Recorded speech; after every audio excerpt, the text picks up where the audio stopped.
क्या हो अगर मैं आपसे कहूँ आज के बाद कोई भी फीमेल रेसलर भारत के लिए ओलंपिक मेडल नहीं ला पाएगा, क्योंकि हमारे रेसलर्स की कोई सुनने वाला ही नहीं है। जनवरी में हमारे स्टार रेसलर्स जिन्होंने देश का नाम रोशन किया सड़कों पर उतर आए और जंतर मंतर पर प्रोटेस्ट करने लगे। इनमें बजरंग पूनिया, विनेश फोगाट और साक्षी मलिक जैसे नाम शामिल हैं। इनका कहना है कि रेसलिंग फेडरेशन के अध्यक्ष बृजभूषण सिंह ने फीमेल रेसलर्स को सेक्सुअली असॉल्ट किया है।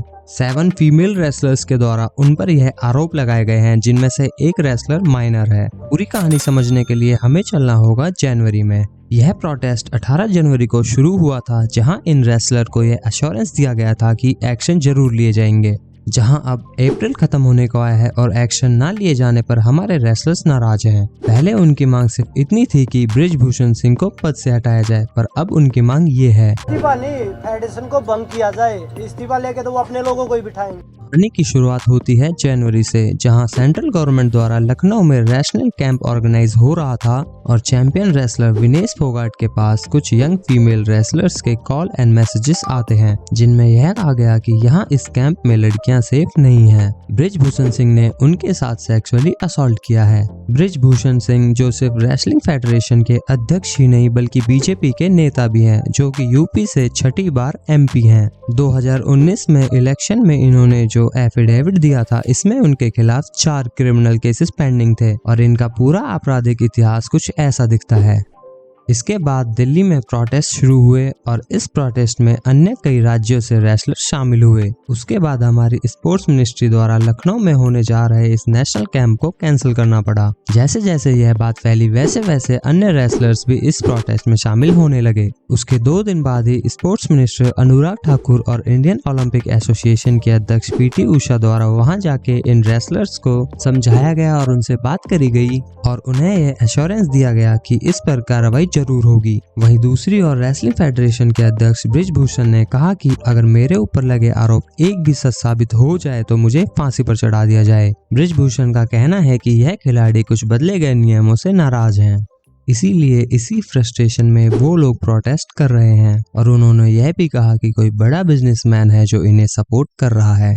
और उनका यह भी कहना है कि कुछ ही रेसलर्स हैं जो प्रोटेस्ट कर रहे हैं, बाकी रेसलर्स प्रोटेस्ट नहीं कर रहे हैं। इसी के जवाब में बजरंग पूनिया द्वारा यह वीडियो शेयर की गई अपने इंस्टाग्राम अकाउंट पे, यह दिखाते हुए कि कितने सारे खिलाड़ी उनके साथ जुड़े हुए हैं। जनवरी में तो इन खिलाड़ियों को समझाया गया और एक कमेटी फॉर्म करने की बात कही गई और यह कहा गया कि 4 हफ्तों में यह इन्वेस्टिगेशन पूरी करी जाएगी और जब तक यह इन्वेस्टिगेशन पूरी नहीं हो जाती बृजभूषण सिंह को उनके अध्यक्ष पद से हटाया जाता है। इंडियन ओलंपिक एसोसिएशन ने भी एक 7 मेंबर्स की कमेटी बनाई इस एलिगेशन की जांच करने के लिए, जिसकी हेड थी हमारी नेशनल हीरो मैरी कॉम। और इस 7 मेंबर कमेटी में बीजेपी नेता बबीता फोगाट भी शामिल थी। जनवरी में तो यह प्रोटेस्ट खत्म हुए, पर अब फिर से इस मामले ने तूल पकड़ी है। अब हम जानते हैं ये बृजभूषण सिंह कौन है। लखनऊ से कुछ ही घंटों की दूरी पर है गोंडा डिस्ट्रिक्ट। यहाँ से यह 6 बार एमपी रहे हैं, 1 बार समाजवादी पार्टी से और 5 बार बीजेपी से। गोंडा डिस्ट्रिक्ट में इनका इतना दबदबा है कि वहाँ के लोग बोलते हैं इससे फर्क नहीं पड़ता कि वह कौन सी पार्टी से हैं, वोट सिर्फ बृजभूषण सिंह को ही जाते हैं।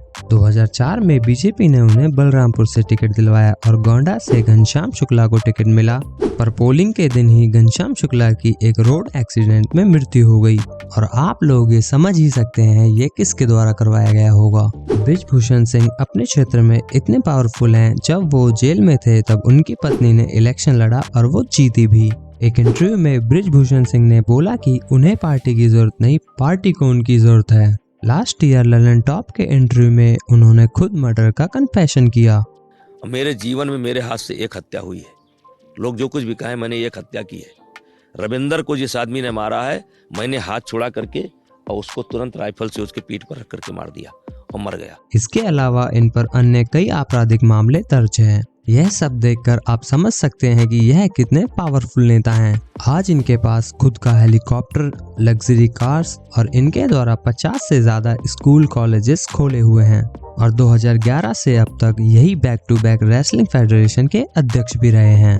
उनका स्टेज पर एक खिलाड़ी को थप्पड़ मारने का वीडियो भी वायरल हो गया था। क्या एक एमपी इतना पावरफुल हो सकता है कि वो चीफ मिनिस्टर को यह आदेश दे कि किसी दूसरे स्टेट के वीआईपी को अयोध्या राम मंदिर आने ना दे, जब तक कि वो नॉर्थ इंडियन से हाथ जोड़कर माफी ना मांग ले? बृजभूषण सिंह एक ऐसा नेता हैं जो प्राइम मिनिस्टर से चीफ मिनिस्टर तक सबको क्रिटिसाइज करते हैं और उनके अगेंस्ट कोई भी एक्शन नहीं लेता, और एक ऐसे नेता के खिलाफ रेसलर्स की जंग छिड़ी है।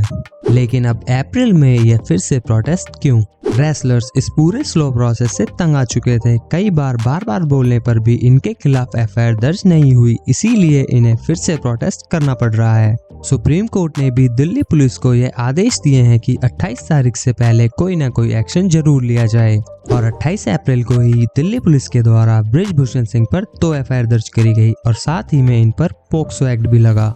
वहीं एफआईआर दर्ज होने के बाद बृजभूषण सिंह के द्वारा यह कहा गया कि मैं इस्तीफा नहीं दूंगा। इस्तीफा देने का मतलब है कि मैंने अपने ऊपर लगे आरोपों को स्वीकार कर लिया है। मेरा कार्यकाल लगभग पूरा हो गया है। इस्तीफा कोई बड़ी चीज नहीं है, लेकिन मैं अपराधी बनकर इस्तीफा नहीं दूंगा। जनवरी में जब सीपीआई नेता बृंदा करात प्रोटेस्ट में पहलवानों को सपोर्ट करने के लिए पहुंची तो पहलवानों द्वारा उन्हें वहां से यह कहकर भेज दिया गया कि यह स्पोर्ट्स है, इसमें हम पॉलिटिक्स शामिल नहीं करना चाहते। पर आज अप्रैल में ये प्रोटेस्ट जब दोबारा हो रहे हैं तो खुद पहलवानों द्वारा सारी पार्टीज को इनवाइट किया जा रहा है। अब की बार सबका वेलकम है, चाहे कोई भी पार्टी, चाहे बीजेपी आए, कांग्रेस आए, आम आदमी पार्टी आए, कोई भी पार्टी आए, सबका वेलकम है। जंतर मंतर पर इस प्रोटेस्ट में कांग्रेस से प्रियंका गांधी पहुंची तो वहीं दूसरी ओर आम आदमी पार्टी से दिल्ली के चीफ मिनिस्टर अरविंद केजरीवाल जी पहुंचे। दूसरी ओर बीजेपी नेता बबीता फोगाट द्वारा यह बोला गया कि पॉलिटिशियंस को प्रोटेस्ट ज्वाइन नहीं करना चाहिए। जैसा कि आप इस वीडियो में देख पा रहे हैं, पहलवानों द्वारा जंतर मंतर पर ही अपनी रेसलिंग की प्रैक्टिस की जा रही है और इनके साथ इनमें कुछ बच्चे भी शामिल हैं। स्टार रेसलर बजरंग पूनिया का बोलना है कि एफआईआर दर्ज होने के बाद हमारे धरना स्थल की लाइट काट दी गई है और पानी भी बंद कर दिया गया है। लाइट काट दी गई है, खाना अंदर नहीं आने दे रहे, पानी अंदर नहीं आने दे रहे, कुछ तख्त मंगवाए थे हमने, कुछ गद्दे मंगवाए थे, सभी को उनको मार के भगा दिया, कुछ चीजें अंदर नहीं आने दे रही है पुलिस प्रशासन। अब हम बात करेंगे इसका कंक्लूजन क्या है। जब यही खिलाड़ी मेडल जीत कर आते हैं तो हम सब सेलिब्रेट करते हैं, बट जब यही खिलाड़ी जब सड़कों पर बैठे हैं तो हम इनकी बात नहीं सुनते। इस प्रोटेस्ट में तो यह स्टार रेसलर्स हैं जो मीडिया और अन्य कई नेता इन्हें इतना सीरियस ले रहे हैं, लेकिन अगर यही कोई छोटे अनजान एथलीट्स होते तो इन पर कोई ध्यान नहीं देता। स्पोर्ट्स जो एक मेल डोमिनेटिंग फील्ड है, वहां से ऐसी सेक्सुअल हरासमेंट की खबरें आने लगी तो क्या कोई पेरेंट्स अपनी लड़कियों को स्पोर्ट्स में भेजेगा? और अगर कोई स्पोर्ट्स में जाएगा ही नहीं तो मेडल कहां से आएंगे? और एक बड़ा बदलाव यह जरूरी है कि सारे स्पोर्ट्स फेडरेशन के हेड पर किसी पॉलिटिशियन को ना रखते हुए किसी एथलीट को ही हेड बनाया जाए, क्योंकि एक्स एथलीट को सारे प्रॉब्लम्स के बारे में पता होता है। जो प्रॉब्लम्स उन्हें फेस करने पड़े उन्हें वो सॉल्व कर सकता है और स्पोर्ट्स को और बेहतर बना सकता है। इस पर आपके क्या व्यूज हैं कमेंट में लिखकर हमें जरूर बताएं। अगर आपको हमारी यह वीडियो अच्छी लगी तो वीडियो को लाइक करें और चैनल को सब्सक्राइब करें। Thank you.